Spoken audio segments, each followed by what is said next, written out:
Hello friends, good morning to all of you.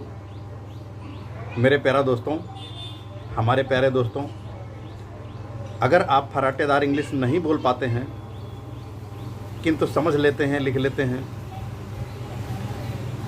कहीं आप किसी को फर्राटेदार इंग्लिश बोलते हुए देख करके अपने आप को हीन भावना से ग्रसित कर लेते हैं, तो कृपया ऐसा मत कीजिए। यह सिर्फ माहौल का खेल होता है। हम लोग हिंदी भाषा के माहौल में रहते हैं, इसलिए फर्राटेदार हिंदी बोल लेते हैं। जिन लोगों के यहाँ अंग्रेजी बोलने का चलन होता है, उनकी मातृभाषा अंग्रेजी होती है, तो वह फर्राटेदार इंग्लिश बोल लेते हैं। इसका मतलब यह नहीं कि वह ज़्यादा ज्ञानी होते हैं, ज़्यादा विकासशील होते हैं, ज़्यादा जानकार होते हैं। ऐसा नहीं होता है। यह बहुत सारे लोगों के साथ होता है कि फर्राटेदार इंग्लिश बोलने वालों को देख करके अपने आप में हीन भावना महसूस करने लगते हैं, और वह लोग जो बोलचाल में फर्राटेदार इंग्लिश बोल लेते हैं तो उन्हें लगता है कि वह ज़्यादा सुपीरियर हो गए हैं। तो नहीं, ऐसा नहीं होता है। हमारे एक बहुत ही महान पुरुष, जो कि हम लोगों के दुर्भाग्यवश अब इस दुनिया में नहीं है, कई साल पहले इस दुनिया से जा चुके हैं, स्वर्गीय राजीव दीक्षित जी। यह ऐसे महान शख्सियत थी कि जिस भी विषय को उठा लेते थे तो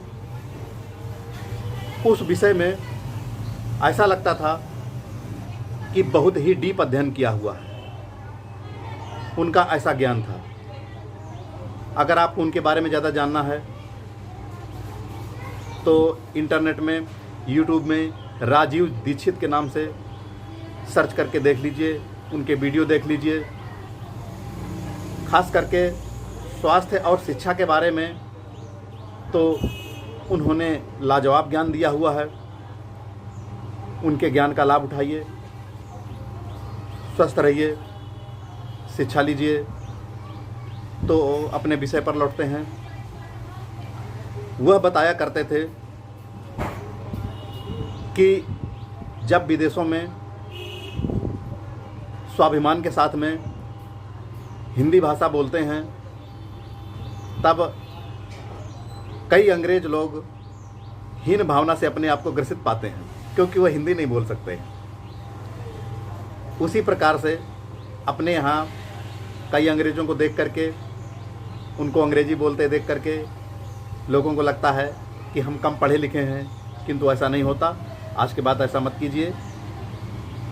राजीव दीक्षित जी को सुनिए, तब आपको पता लगेगा कि नहीं, हम किसी मायने में अंग्रेज़ों से कम नहीं हैं, वह हमसे ज़्यादा नहीं है।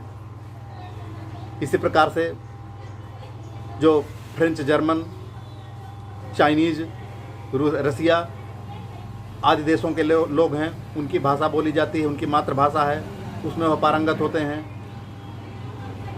उसमें वो फ्लुएंट बोल लेते हैं।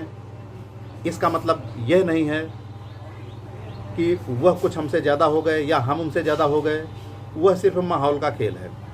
अभी हम आप भी अपने बच्चों को उस माहौल में रख देंगे तो किसी को इंग्लिश या फ्रेंच, जर्मन, जापानी, चाइनीज सिखाना नहीं पड़ेगा, वह अपने आप सीख जाते हैं। इसी प्रकार से अगर कुछ दिनों हमें भी, आपको भी माहौल ऐसा मिल जाए जहाँ की दूसरी भाषाएं बोली जाती हों, तो हम आप भी आसानी से सीख सकते हैं। इसलिए अपने इस हीन भावना को त्याग दीजिए।